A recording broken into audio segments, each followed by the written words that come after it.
And welcome back. I'm here today and absolutely thrilled to be talking with Egle Raadik. How are you, Egle? Hello. I'm Welcome, very welcome, good. welcome. I'm very good. I'm enjoying the last days of summer here in North Europe. So that was my first question. Where exactly are you calling in from? Well, if you guys know where North Europe is, then this is close enough because I'm from a very small country called Estonia. It's mainly like what we do here is we program a lot Mm-hmm. because the weather is like 90% is rainy and foggy, almost like London. So yeah, Mm-hmm. a very, really, really small country, 1.3 million people only. Oh, wow. Okay, so much smaller than I thought. I actually have been to Estonia many years ago, but Wow. just I was doing a cruise of the Scandinavian and of Scandinavia, and Estonia was one of the countries that we stopped in. So, oh Yeah, the old yeah, town is great. yeah, it's Really, it beautiful, is. beautiful, beautiful. So you in the capital city? Yes, right now I am, but I actually grew up in a really, really tiny village. Like, I think there was less than 100 people over there. And I think this is one of my starting point as an entrepreneur because I always knew there has to be something else in life Mhm. than just watching, grass grow. Yeah. Now we also have something else in common. We were both born in the what was the Soviet Union at the time. Um, Wow. Which country you're born? I was born in Kiev in the Ukraine, Oh, and wow. my Yes. we left when I was 7, so I didn't actually grow up in that place. However, having parents that did, it sort of seeps into your blood the that Soviet thinking, I guess. Yeah, So I know. Maybe this is like another spring that really gets you going is that in Soviet time, the entrepreneurship really is not encouraged, and kind of you kind of feel like you also don't want to be like everybody else. So you need to create unique ways how to make yourself happy in Soviet times. yeah. You have to take it on your own hands because this is like zero encouragement on this department. So how old were you when Estonia left the Soviet Union? I was about 10 years old. Okay, So so I know you're still times where young. you take these little papers and you go to the store to buy sausage and cheese, because everything was out. There was nothing to Mhm. buy. Everybody was wearing the same kind of clothing because this is what was in the season, Mhm. uh, because that was what was manufactured. Yeah. So yeah, I remember those times. It's a And so good you pretty contrast. much you lived through the change. That would have been a very interesting time to change from the Soviet system to a market style economy, right? That's actually get you thinking because my dad actually went to stand against the tanks attacking from Soviet Union when we became free, and at this time I couldn't realize how crazy thing it is that my dad actually went to this Mm-hmm. human line of defense, and luckily they didn't start bombing. But it just gets me thinking of how lucky we are to be living in this time, and also how lucky we are that Bezos opened its door to us third-party sellers to just take Mm-hmm. our businesses global. So there is just so much to be thankful of. So let's circle back to Amazon. How long have you actually been selling on Amazon? What was How did you start? I've been in this business more than 3 years now. By this time, coming to this day, we already have a team of 4. And actually, I feel like I don't really want to grow this team Yeah. so much longer. What I want to do is kind of circulate Mm-hmm. launching brands and selling them. So we are at the middle of hoping to sell in next I don't know, maybe 10 months or so. Mm-hmm. And it is a very interesting time because you kind of need to catch the right moment to sell, but you don't know when the Yes. right moment is. So you're just Yeah. trying to do your best and Mm-hmm. develop the portfolio so the next owner would have plenty full of options as well to go. Mm-hmm. And this is the life we're living right now. But And yeah, so you. team of 4, I love it. It's Mhm. small, it's manageable. We are all friends. We just had a wonderful dinner yesterday. And I know people who are doing it big. They're going like 20 Mhm. plus people. But Mhm. for me, I have a very strong corporate background. Mhm. And I think starting from 10 people, it gets a little bit out of hand Oh, because you start it to need the becomes a middle. different type of business, doesn't it? Yes, So yes. that leads me to my next question. What business experience did you have before you started on Amazon? Well, I actually had many prior businesses, and I wouldn't call them like failures. This is not the correct word. I would rather like different classes I took. So Learning experiences, right? yeah.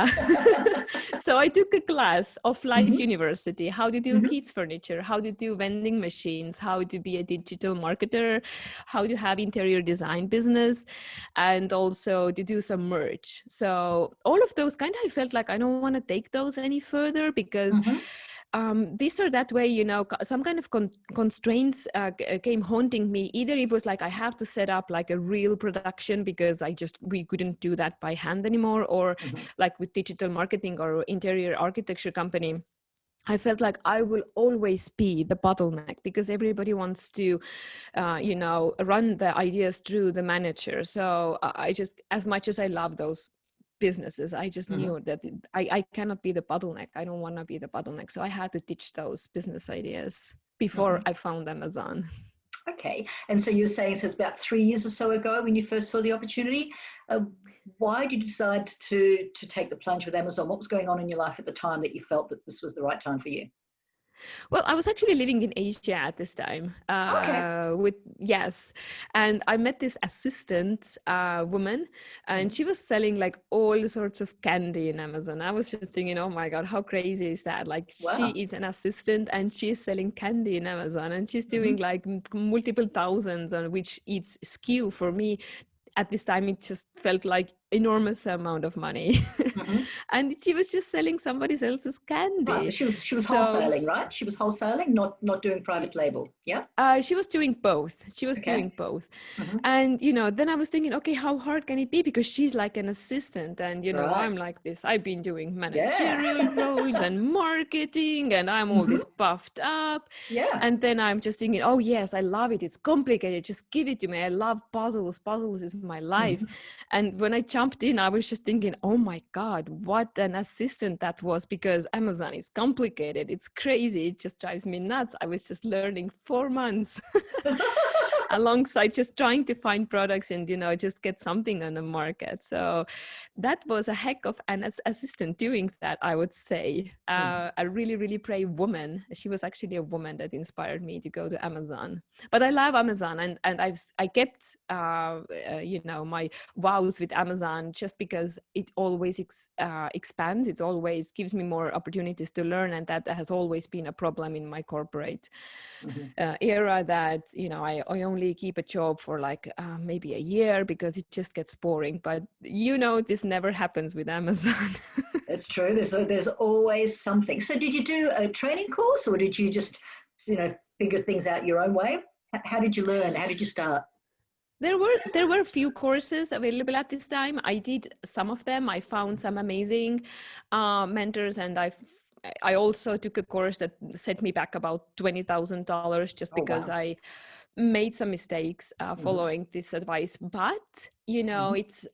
it's never 100% on the course. It's also because you're a beginner and you don't really know what you're doing. Mm-hmm. So I've had some downfalls on my Mm-hmm. journey for sure. Mm-hmm. At the same time, you know, what I've grown to learn is that some of the most genius guys out here doing Amazon and also consultancy and I don't know, content on Mm-hmm. Amazon, they're not that loud. You know, the Yeah. louder the person is, I would say you have to be careful with it, because so many of people are trying to sell you the dream of Lamborghini and Ah, beaches yes. Oh, yes. I and love the Lambo gurus. Yes. oh yes. we, we, You know, we all know. We all know some of those. I'm keeping a small community of Estonian students here in Estonia, and I just wrote them an article that, you know, learn from these guys, but just be careful. And I just had a small list over there with the most Lambo flashing Exactly. activities. Exactly. Those of us know that if we're successful on Amazon, our money is sitting in warehouses, not in our Oh yeah, and garages, right? you wanna know how much my car cost? It's like 5,000 euros. Yeah, It just doesn't cost more. that's it. If you're growing your business, your money is sitting in inventory, not in your Lambo. Absolutely. Oh Um, yes, and you know, this is how it goes. You know, almost like Warren Buffett. You know, you just make money work. yeah. My company, you know, it's not only mine; it's team of four. It's not only my effort. Mm-hmm. We are doing in between 3 to 4 million a year, Mm-hmm. and we are extremely modest in spending money. Yeah, So I would absolutely. just be very careful. Like people telling you to go for the big lifestyle, I think, you know, lifestyle is great in Amazon, but I would be careful in lifestyle business, because lifestyle business by default doesn't require too much work. At the same time, we know competition is coming on as well. Yeah. So I want everybody to just think a little bit. If you want to put in like 2 hours of work a Mm-hmm. day or a week, some people want to do that. Mm-hmm. It could be possible, but then you don't develop anymore, and you know, competition can just come and take your place. It could be Yeah. possible, but maybe it's possible for a couple of years only, Yeah. not forever. And look, you know, for some people that they're happy with that, you know, that's the Yes. point is. So tell us about your journey so far. So it's Oh yeah. obviously been full of ups and downs in the last 3 years. So talk me through Yeah, it. I would say that you know, I'm really hoping to make 4 millions this year, but this is not, you know, overnight success in Amazon Of course. is not there. If people are doing overnight success, they are going to learn their lessons later in the journey. They're gonna Yep. have failing products later in the journey. Like I see that Mm-hmm. amongst my colleagues Mm-hmm. even. And when I started back in 2017, I knew that I had to launch many products. So I went to baby category, which is a mistake, I think, at least right now, because there's just so many like stay-at-home moms and, you know, maternity leave business streamers that are just throwing money on Amazon, and because they have babies, it's easy to start on babies. So I Yes, of failed in course. babies. Oh, look, I did. when I had a baby, I started a baby clothes website. Don't we all? Exactly. That's what I'm telling about. Like all these women, and women are amazing in creating businesses, but come on, women, we cannot just do all babies. Let's just That's do right. something else too. Anyway, I failed on babies. Mm-hmm. I did sell baby crib sheets and the bandana drooling peeps, Mm-hmm. but the competition was just so crazy, Yep. and I just couldn't stand out. Mm-hmm. And I launched some other products. Actually, 2 of them are still surviving. So out of Mm-hmm. 4 products I launched at the beginning, 2 of them are doing great, and one of those is actually what I thought was a 15,000 monthly revenue product, has actually grown the company to be multiple 7-figure company now. So Nice. I can later talk about this strategy. I'm most proud of, Mm-hmm. you know, doing that with just with this one product. Yeah. But I've been also testing like foldable balance beams in sports Oh, wow. category. Mm-hmm. Oh yeah, and the experience from that is that it was oversized, even though it was foldable. Mm-hmm. It was for small girls practicing gymnastics at home. You know, oversized stock always seemed to not end up in California. I just always ended up in some like inland warehouses, and I could never get the shipping right. So basically, I failed because I could never get the shipping right. Just Amazon Yeah, just didn't give me the Californian storage. mm-hmm. And then I went a little bit crazy. Maybe, you know, that's the part of Amazon's selling journey when you get a little bit cocky. Mm-hmm. I went to Indonesia to source lots of different like handmade products. Right. And I sold an apartment before that just to have money to do that. Mm-hmm. And that was the $20,000 or even euro failure, you know, because just too many products to launch. We had like 25 different SKUs plus the variations. And, you know, by the time those things get in stock and they're inbounding, you don't even have pictures. You don't even have their keyword research done because it's just way too many Too much SKUs. stuff. And Yeah. you're just sitting there and just holding your head and thinking, oh my God, how is this work gonna get done? Because at this point you don't have money either. Because none of those are creating revenue yet. So definitely do not launch 20 SKUs at the same time. So you say So you're yeah, so hoping I to do mean, $4 million this year. So how many SKUs? That's a question that I always get asked. How many SKUs are you currently do you currently have?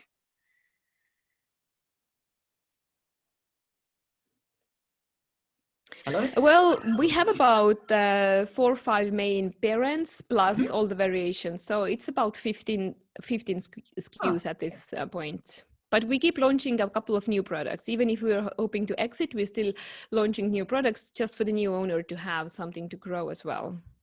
Okay. And so obviously in that 3 years, you've touched on some of them already, but what are the major lessons you've learnt so far?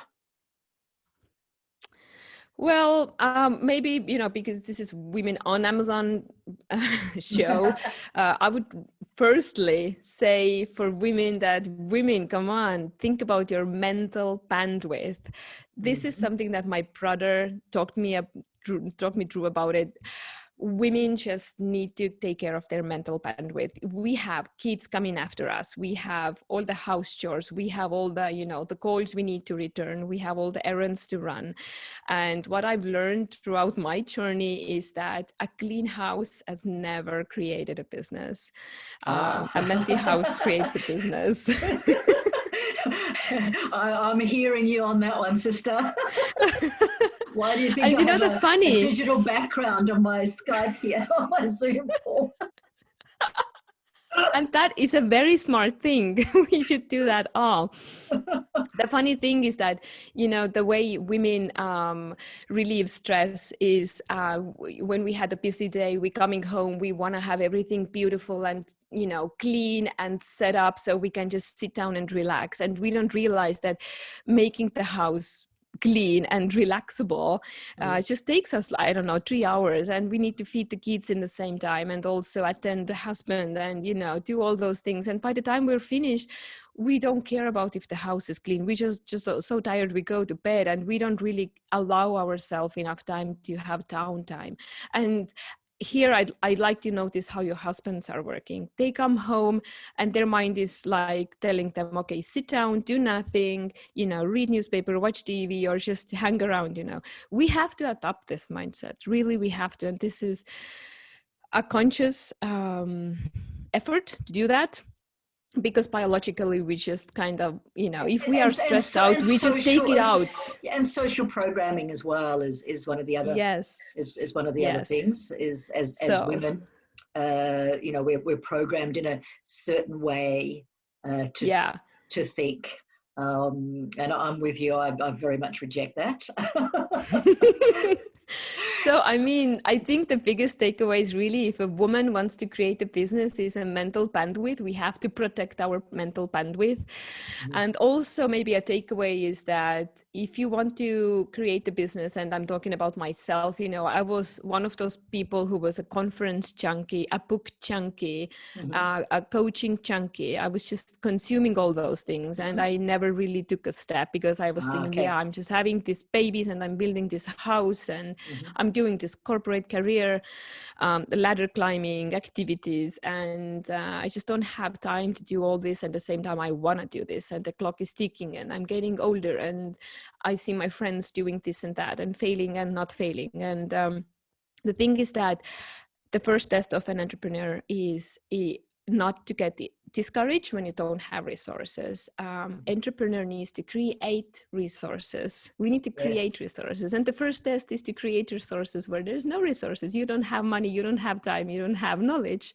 So the first thing is just to create those things. And then you can go ahead and create a business, actually. Okay. And so what accomplishments are you most proud of so far? Do you have like a best sales day ever, or was there something that you can look back over the last 3 years and go, wow, that made me feel amazing in this business?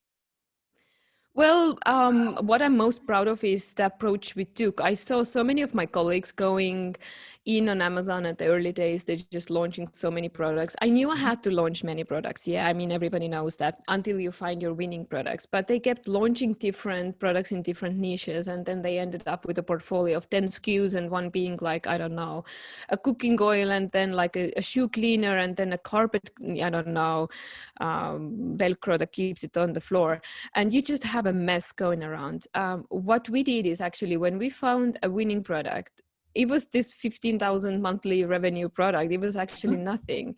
And then we just started to make different variations out of it, and while you do it, Amazon grows, e-commerce grows, and the growth rate is pretty good. And even right now, right now is like crazy high. And we started to take this concept, the success, the winning concept, to different marketplaces. And now we're basically almost finishing up this year with Singapore, Saudi Arabia, Japan, all those smaller marketplaces, because we have covered already all the bigger ones, even Australia. So, and we're doing really good in Australia. If we could just get the products shipped to Australia, which is a struggle right now. So yes, it's difficult to get anything into Australia at the moment. We have no Yeah. planes. We have So no I'm just planes most, flying. yeah, I'm most proud of just focusing and not going crazy on just managing 100 SKUs, and because you need to become a professional on whatever you do. I try to sell like garbage bags in throughout my journey, and at this point I realized that even selling garbage bags, you need to deep dive so badly into the thickness of the plastic, into the diameter, into the, you know, how tall the bag is, if this is to carry rocks or this is to carry dry leaves or something. Feathers, It's yes, it's just getting so crazy. So don't make yourself crazy, just stay to your winning product and just take it globally, and this is so much easier. You're working with the same suppliers. This is what I really like. No, that's really good advice. What mentors, if any, have you had along the way? Sorry? What mentors, coaches? Well, I haven't taken any Amazon mentorship. What I actually did is I turned that around. At the time when I didn't have money, I was in Amazon about 10 months or something. I learned already enough. I launched my first 4 products, which had failures and had successes.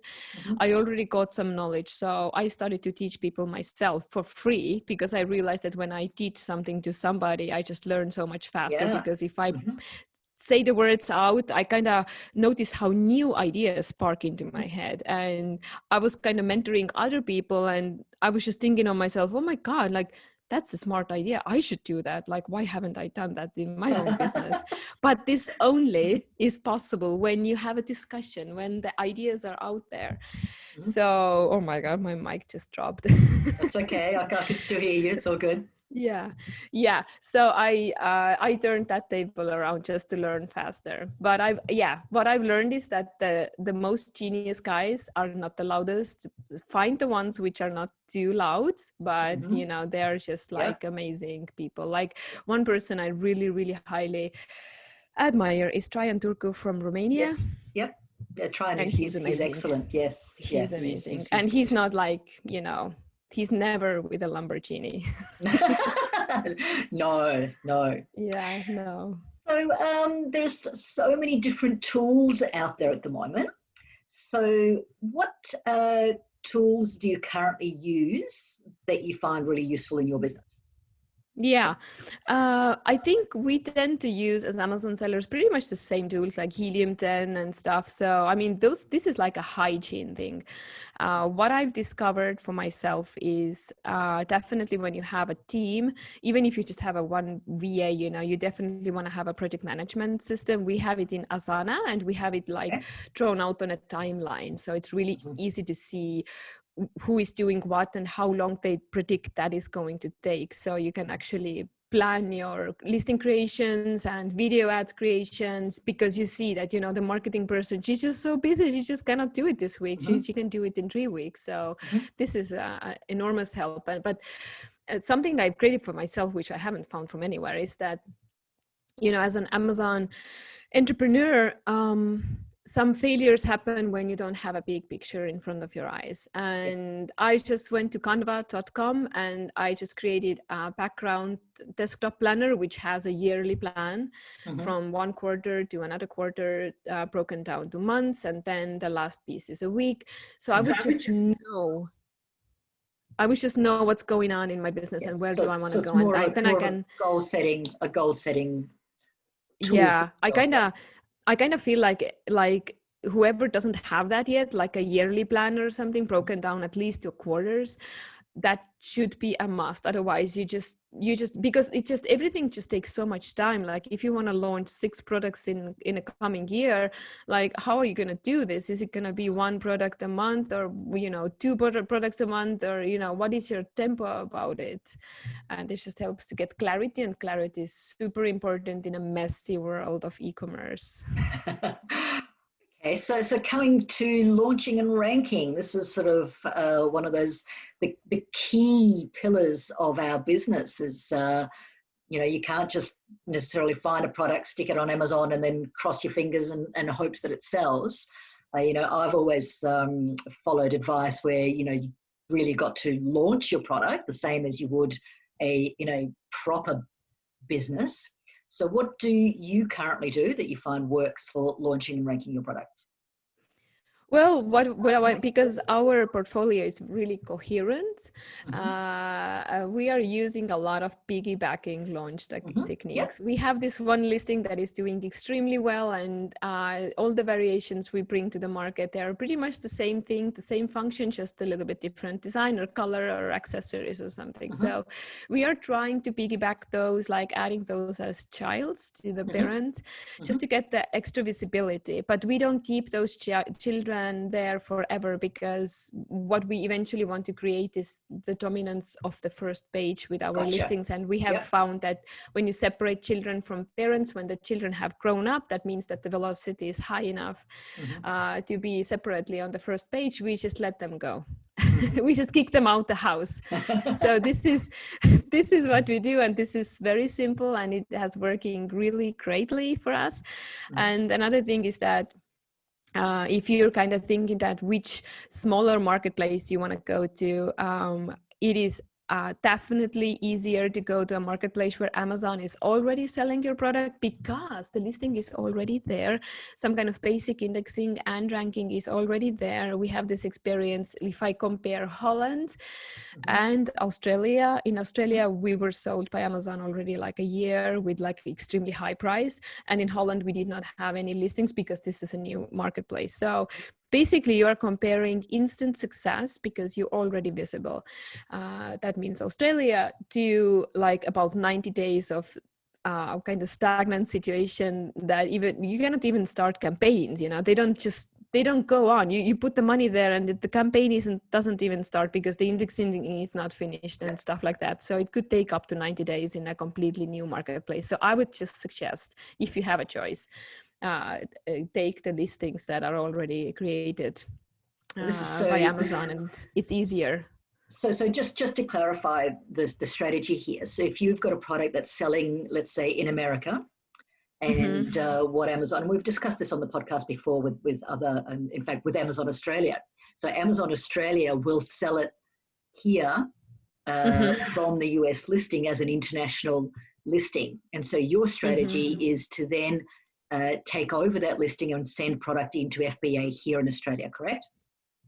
Yes, but Amazon is not selling your products in all the marketplaces. So go ahead and find, where is it sold by Amazon? Because it could be sold by anybody, and actually that could also work. But in most marketplaces, Amazon is not selling your product, and it is so much harder to start brand new when you don't have any indexing, any like prior history.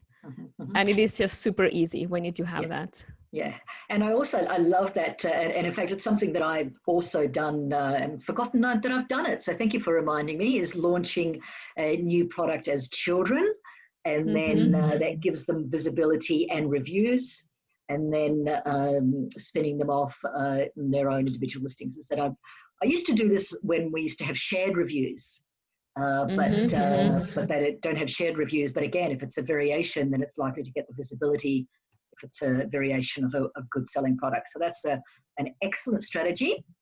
So thank you. That's none of my previous guests have mentioned that one. So I think, I think what happens in Amazon, e-commerce, it could be really, really complicated, but we could forget about all the easy things. And sometimes easy things are the most genius things. And we just think that, I have to go to like ManyChat, and I have to, make all these Google ads and Google shopping and stuff like that, But, you just start with the easy things. Yep. Fair enough. And so do you also sell on other platforms like Shopify, eBay, or are you only on Amazon? Well, it just took me like 4 weeks to get eBay listing going because eBay had like an internal error and the new sellers could not create new listings. Can you believe that? I mean, in No. competition with Walmart and Amazon, I mean, how is that possible that eBay is not allowing creation of new listings by new sellers? But now it's fixed. I have a listing in eBay, but I'm just starting out. So that's the Okay. first outside of And Amazon what about thing we're Walmart? doing. Are you selling on Walmart? No, not yet. Okay. And so you were saying, so you're selling in some quite obscure marketplaces. Did you say you've started in Singapore?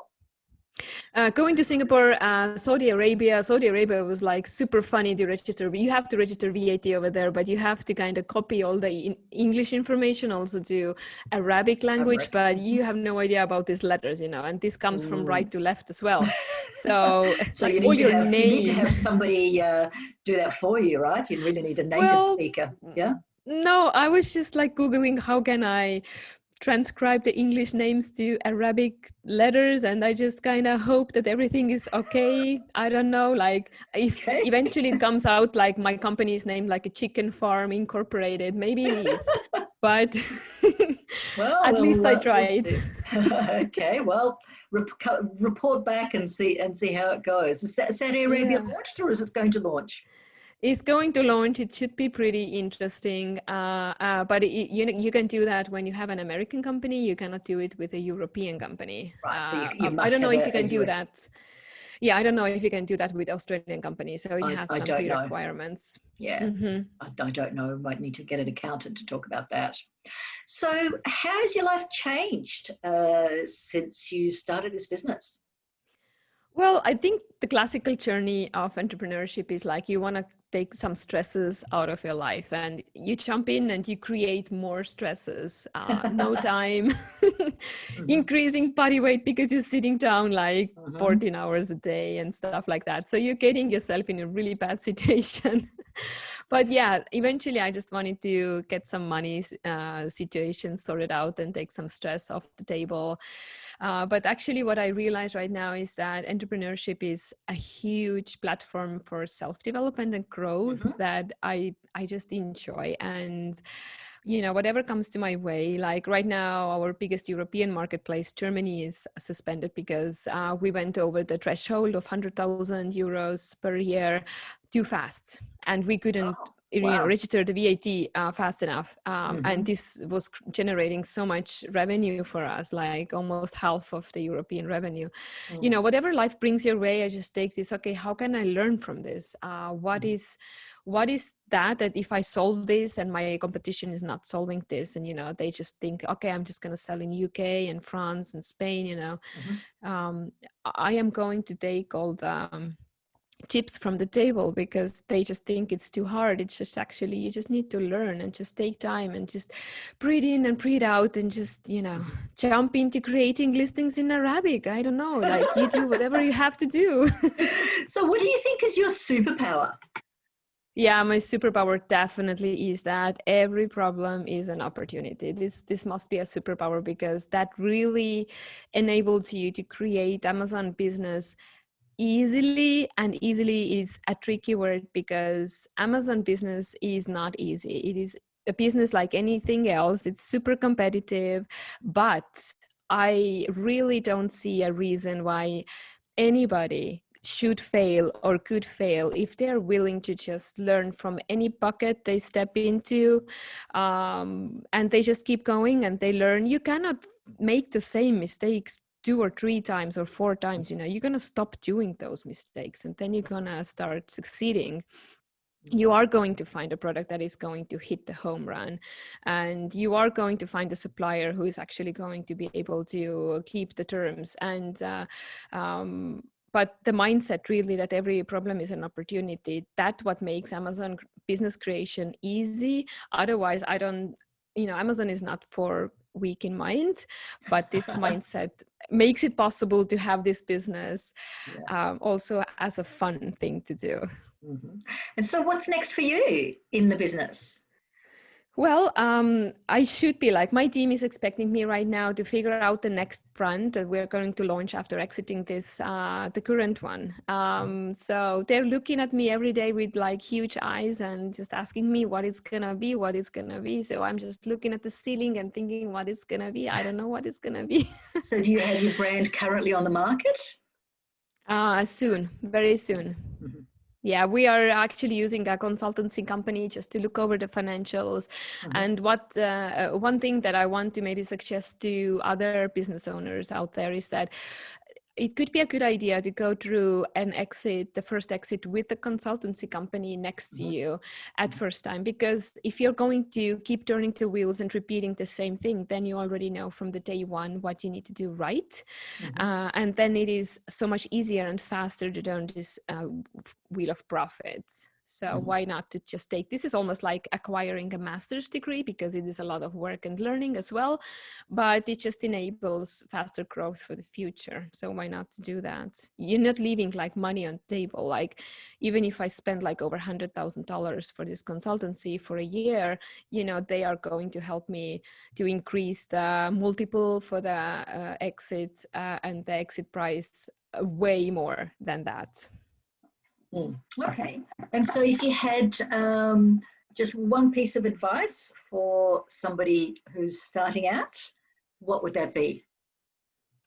Well, the thing is that I think life is about contrasts. There are many dreamers out there. I used to be a dreamer, but I would maybe kind of, if I had a conversation with somebody who wants to start out, I would kind of try to dive into what is their contrasting experience and what do they want to achieve in life, because that really defines if you are going to learn from all the failures, mistakes, and catastrophic situations you could call. You put yourself like, you know, you like I had, like I sold my apartment and I lost 20,000 euros. Like that's not an okay situation to be in. No, that's a pretty big risk, isn't it? That is a pretty big risk, but you go over those when you have a contrasting feeling, like you've been feeling like, yeah, like I did not have enough resources when I was a kid. I really want to have better future for my kids. I really don't want to worry about money, or like I want to achieve something great in my life. I want to have freedom to do what I want. Like, is this contrast in your life big enough? If this contrast is not big enough, then I think you are better off in corporates. And this is true in any entrepreneurship story. Your why needs to be strong enough, and if it is not strong enough, you can create it to be strong enough, but you have to be aware of it, because otherwise you are going to be giving up on the first problem that comes on your way. But just like 5 minutes ago, you know, my biggest point of success is that every problem is an opportunity, and you have to carry on even though you have problems, and problems are the way. Stress-free life is not the entrepreneurship life. So you kind of have to turn your life around. Your life is not about relaxing and travels and stuff about, but you have to kind of learn, teach yourself how to enjoy solving problems, and you want to solve the problems. And if you make this fun for yourself, then success is inevitable. Beautiful. What a great way to finish off. So thank you so much for your time today. It's been an absolute pleasure and a joy to chat with you. Thank you. Thank you. And I'm also like hoping to I don't know, inspire and invite more women to just try business and try Amazon. So anybody who wants to follow my story can just find me from Instagram under Egle Raadik. So I don't sell any courses. I don't monetize that. I'm just sharing my story over there. So if you're interested, we'll link to all of your socials in the show notes and below this video if you're watching it on YouTube. So terrific. Thanks so much. And maybe when the skies open up again, we can meet somewhere along the way. I would love to do that. Whenever the planes go to Australia, I'm definitely, because, you know, the Australian community is amazingly strong and I admire you guys energy and I don't know, support to each other so much that I'm definitely going to be there in next 12 months for sure, whenever the planes allow that to happen. Perfect. Thank you, darling. Thank you. Thank you.